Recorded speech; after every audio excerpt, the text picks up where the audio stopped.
찬양과 영광을 받으시기 합당하신 하나님 아버지, 예수님께서 구세주로 이 땅에 오신 성탄절을 눈앞으로 다가와 있는 대림절 네 번째 주일에 겸손한 마음으로 주님의 전을 찾았습니다. 독생자를 보내신 하나님의 크신 사랑과 그 뜻에 순종하신 예수 그리스도의 은혜를 생각하며 경건하게 예배를 드립니다. 마음과 뜻과 정성을 다하여 드리는 이 예배, 저희들의 시간과 물질의 정성을 기쁘게 받아주시며 베푸실 은혜의 말씀을 사모하오니 모든 신자들에게 충만한 하늘의 은혜를 내려주시옵소서. 추워진 이 겨울 날씨에 저희들의 건강을 지켜주시기를 간절히 소망합니다. 몸의 건강을 복되게 하사 주님의 일에 더 충성된 종들이 되게 하여 주시옵소서. 귀한 예물 주일원금 11조 감사헌금 선교헌금은 하나님 앞에 구별하여 드립니다. 11조를 예물을 드리오니 하늘의 문을 열고 복을 주시고 땀 흘리는 것들이 기한 전에 떨어지지 않게 하시고 수고하는 것들이 아름다워지고 비옥해지도록 은혜를 베풀어 주시옵소서.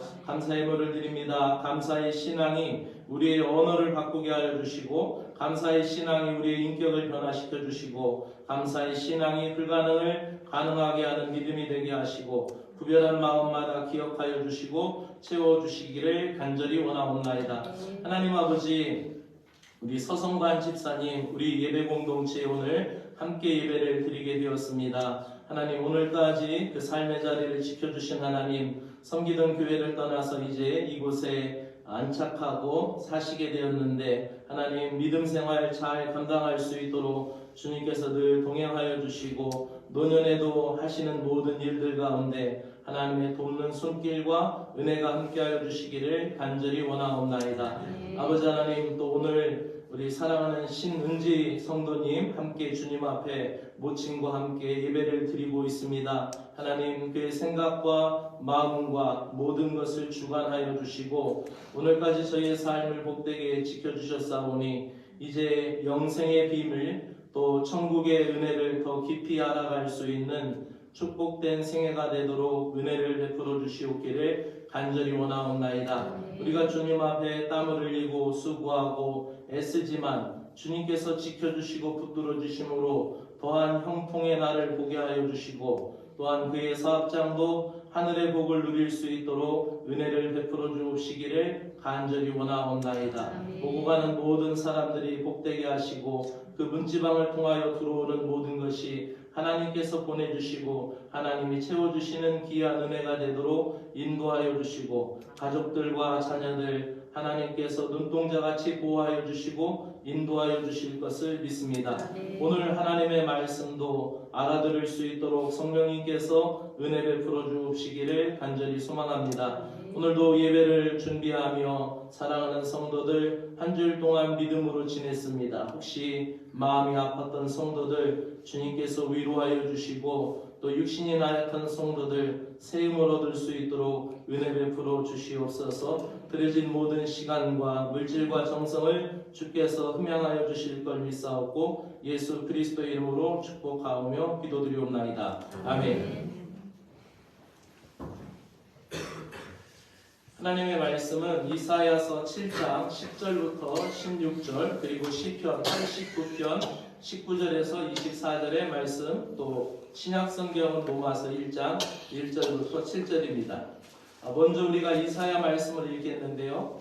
하나님께서 다윗 왕조인 다윗 왕가의 집안인 그 아하스 왕에게 징조를 구하라 이렇게 얘기를 합니다. 그 하나님이 징조를 또 주실 것이다라고 이사야 선지자를 통하여서 말을 하시는데 이 아하스 왕이 나는 하나님을 시험하지 않겠습니다 이런 얘기를 해요. 언뜻 들으면 이것은 나 하나님 테스트하지 않겠습니다 이런 믿음이 좋은 말로 들리지만 그러나 실제적으로는 그렇지 않아요. 하나님께서 임마누엘이라는 이름, 하나님이 함께 하신다라는 이름의 뜻을 가지고 그 백성들에게 함께 하신다라는데 이것을 거부하는 거나 마찬가지예요. 그러니까 이사야 선지자는 임마누엘을 너에게 주실 것이다. 징조를 구하여라. 동정녀에게서 예수 그리스도가 탄생하실 것이다. 이렇게 하는데 아닙니다. 나 하나님 필요 없습니다. 이렇게 말하는 거고 똑같아요.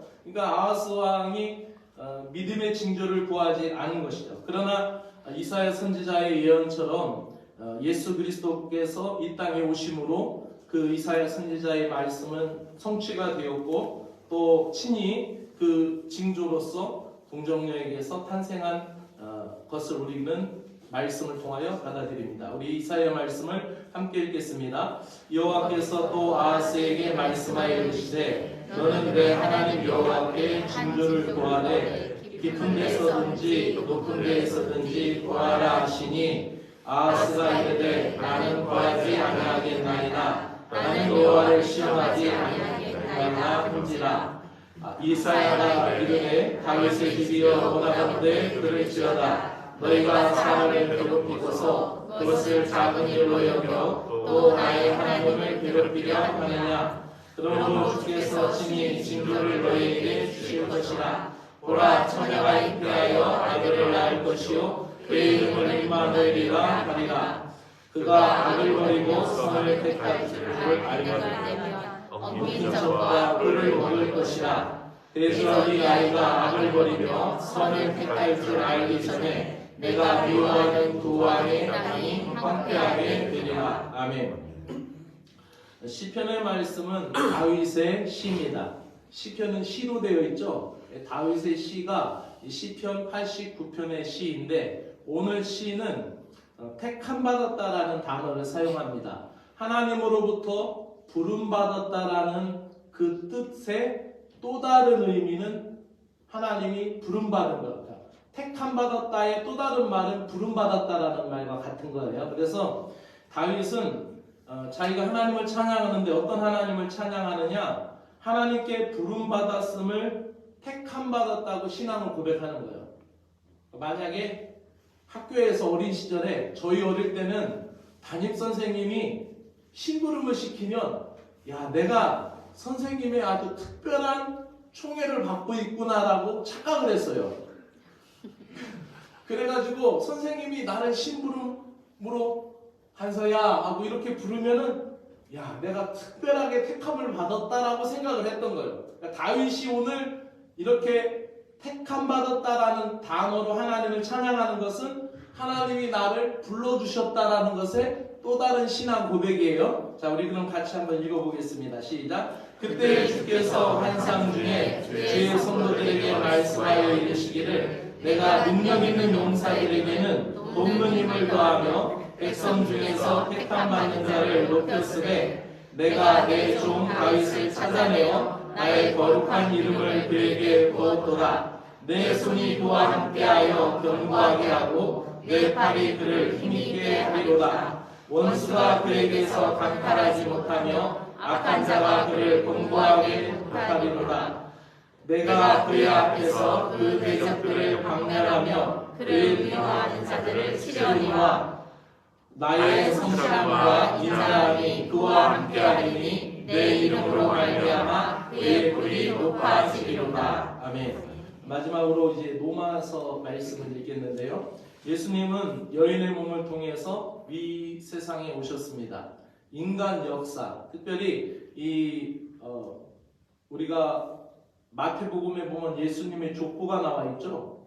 그렇죠? 그리고 이 인간 세계 속으로 예수님이 진입해서 성육신하는 것을 볼 수가 있습니다. 그런데 성부 하나님께서 성자 예수님을 인간의 자리로 부르신 거예요. 신의 자리에서 인간의 자리로 부르신 거예요. 하늘 보좌에서 땅의 자리로 부르신 거예요. 이 부르심이 정말 특별하지 않습니까? 신의 자리에서 인간의 자리로 부르시고 하늘 보좌에서 땅의 자리로 부르시고 이 모습을 로마서에서는 하나님께서 이 땅에 오신 것과 또 그 그리스도의 자신의 종이 된 것에 대해서 사도 바울은 이야기하면서 성자 예수 그리스도께서 가장 낮은 자리로 오셨다는 거예요. 지난주에 말씀한 것과 같이 짐승의 대우를 받으시면서 탄생하셨고 죄인의 대우를 받으시면서 십자가에 돌아가신 거예요. 그래서 누구든지 낮은 자리에 오셨기 때문에 예수님이 누구든지 부를 수 있는 이름이래요. 예수 그리스도의 이름 안에서는 어떠한 죄든지 사함을 받게 될 줄로 믿습니다.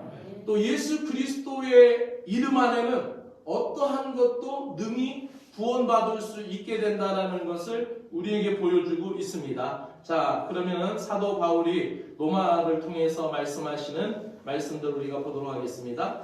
예수 그리스도의 종 바울은 사도로 부르심을 받아 하나님의 복음을 위하여 택정함을 입었으니 이 복음은 하나님이 선지자들을 통하여 그의 아들에게 미리 약속하신 것이라.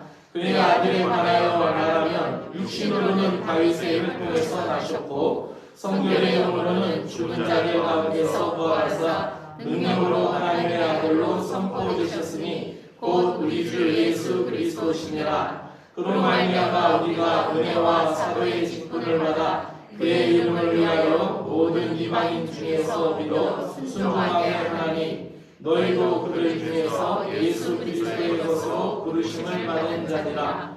로마에서 하나님의 사랑하심을 받고 성도로 부르심을 받은 모든 자에게 하나님 우리 아버지와 주 예수 그리스도로부터 은혜와 평강이 있기를 원하노라. 아멘. 오늘은 대림절 네 번째 주일입니다. 말씀의 제목은 부르심을 따라라는 제목으로 말씀을 드리겠습니다. 여러분이 하나님으로부터 부름받았음을 믿습니까?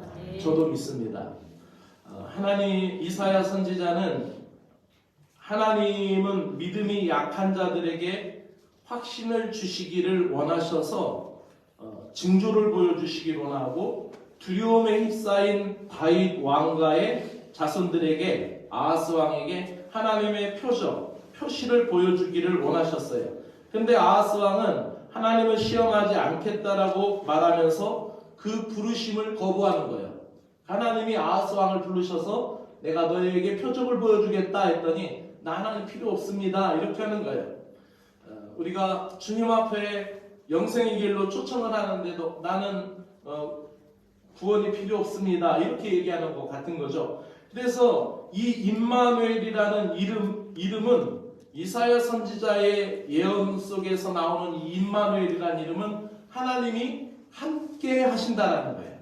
하나님이 우리와 함께 하신다라는 건데 그 하나님이 함께 하신다라는 것을 어떻게 보여주셨느냐? 하나님이 인간이 되신 거예요. 이 성육신이라는 인카네이션은 대단히 놀라운 거예요. 이런 거와 똑같은 거예요.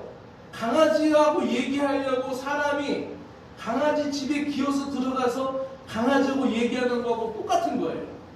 이해가 되세요? 천지의 주제이시고 우주 만물을 창조하신 하나님께서 우리 인간의 몸을 입보신 거예요. 그러니 이것은 너무나 놀라운 거죠. 하나님은 지금도 우리와 함께 하십니다. 임마누엘 하나님을 신뢰하면서 여러분들이 모든 삶의 문제를 이겨내시기를 주의 이름으로 축복합니다. 그리고 다윗은 시편 89편에서 우리는 읽었는데 뭐라고 읽었냐면은 우리를 불러주신 것에 대해서 택함을 받았다라고 생각하는 거예요. 그러니까 다윗의 삶의 자리에 하나님이 오셨어요. 그 삶의 자리는 어떤 자리였어요? 처음부터 다윗이 왕가에서 태어나지 않았어요. 왕의 자리에 있지 않았어요. 그가 있었던 자리는 시골 목동의 자리였어요. 그 목동으로 있었을 때 형제들에게는 치여서 열등감에 있었고 또 왕이 서열에서도 아버지로부터 배제되었던 아들이었어요. 그런데 그에게 사무엘이 와서 양각나팔로 기름을 부어서 이스라엘이 왕이 되겠다라는 예언이 있음으로 말미암아 하나님이 함께 하시는 거예요. 내 삶의 자리는 비록 연약하고 부족할 수 있지만은 이 임마누엘의 은혜가 함께함으로 말미암아 임마누엘의 자리로 여러분을 부르심으로 말미암아 여러분의 삶이 복되시기를 주의 이름으로 축원합니다. 이분은 혹시 이분에 대해서 아세요? 이분은 올가 머레이라는 분입니다.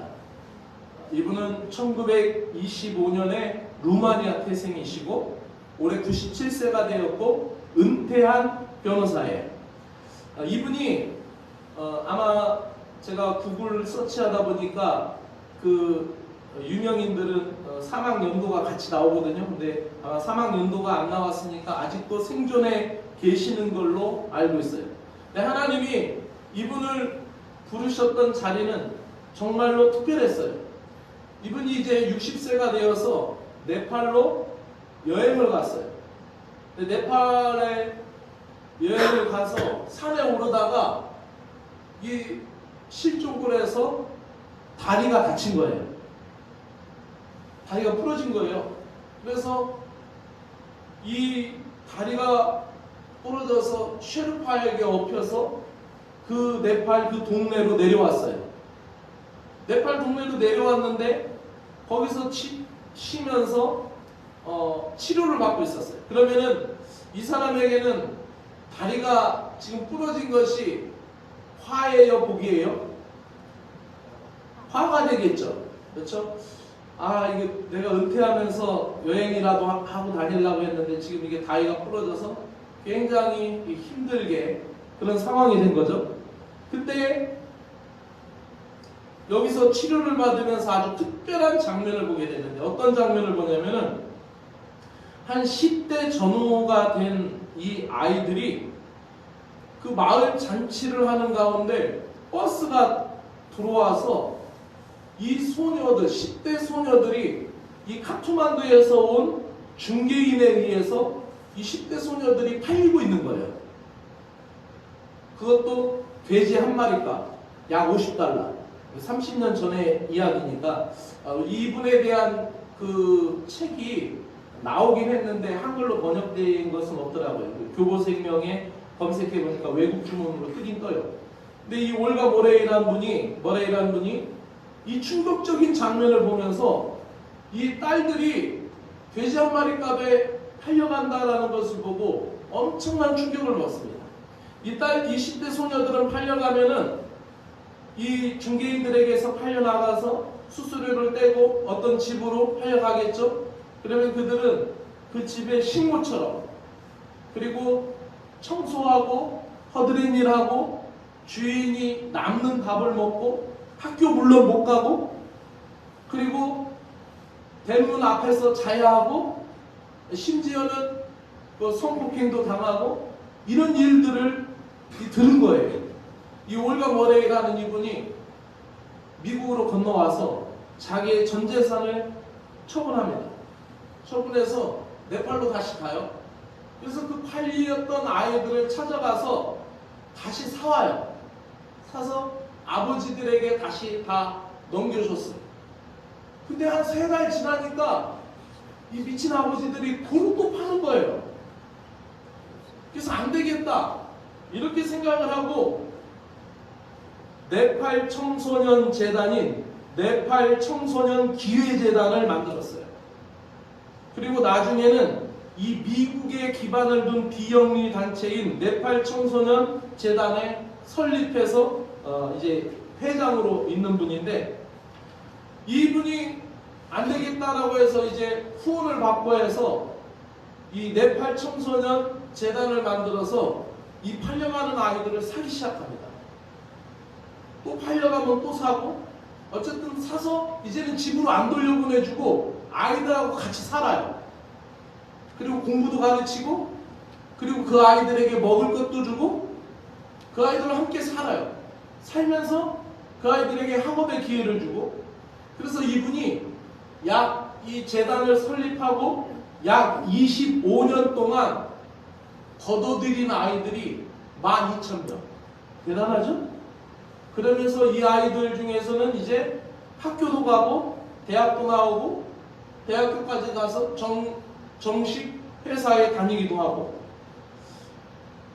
이 운동이 시작되면서 어떤 일이 됐냐면은 이 아이들을 이렇게 이제 아이들하고 함께 있는 장면이에요. 굉장히 행복해하죠. 아이들도 행복해하는 모습이고 이 올가 머레이라는 분도 굉장히 행복하죠. 그리고 아이들을 하나하나 자식처럼 키웁니다.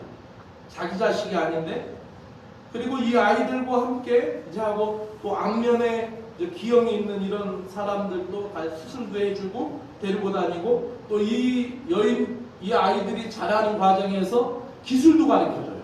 그래서 자립할 수 있도록 돕는 거예요.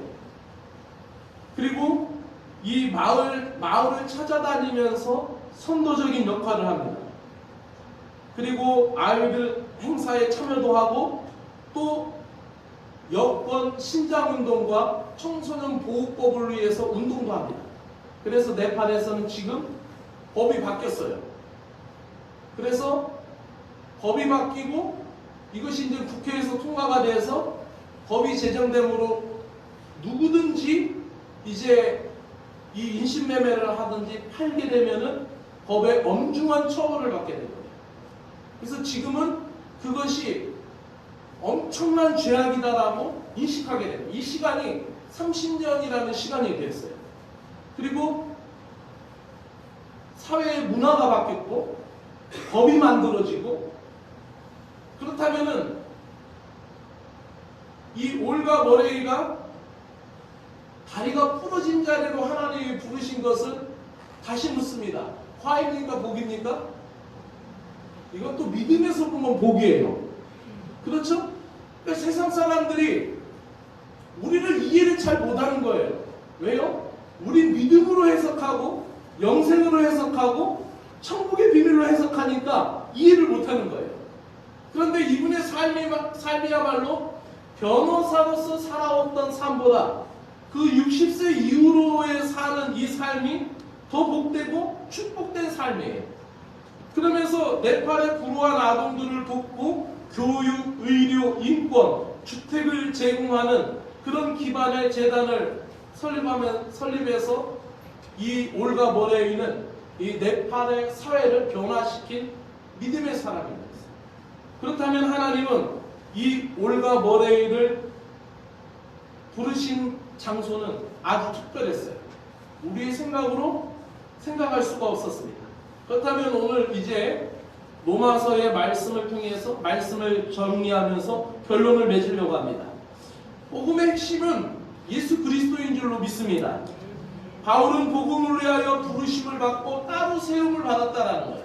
바울이 따로 세움을 받은 자리는 아주 특별한 자리였어요. 그렇죠? 베드로의 자리가 달랐고 세리 마태의 자리가 달랐고 안드레의 자리가 달랐고 다 자리가 달랐어요. 여러분이 부르시는 자리와 또 제가 부름받은 자리도 다릅니다. 그리스도의 종으로 부름받았다라는 거죠. 종이라는 것은 둘로스라는 말입니다. 이것은 왜 종으로 부름을 받았어요? 겸손하게 부름을 받은 거예요. 그렇죠? 여러분, 우리가 하나님으로부터 부름받을 때 하나님은 우리를 겸손하게 하십니다. 아멘?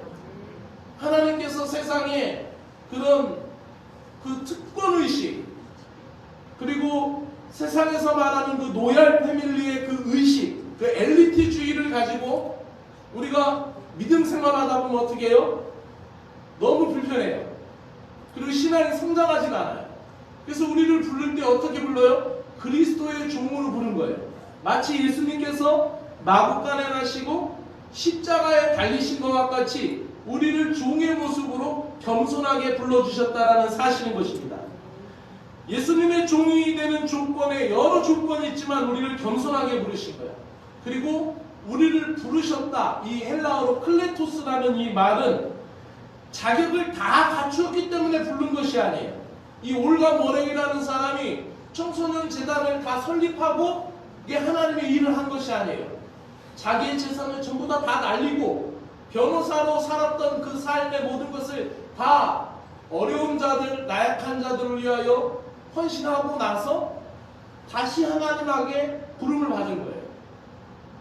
여러분, 우리가 다 갖추었기 때문에 부름받은 게 아니죠.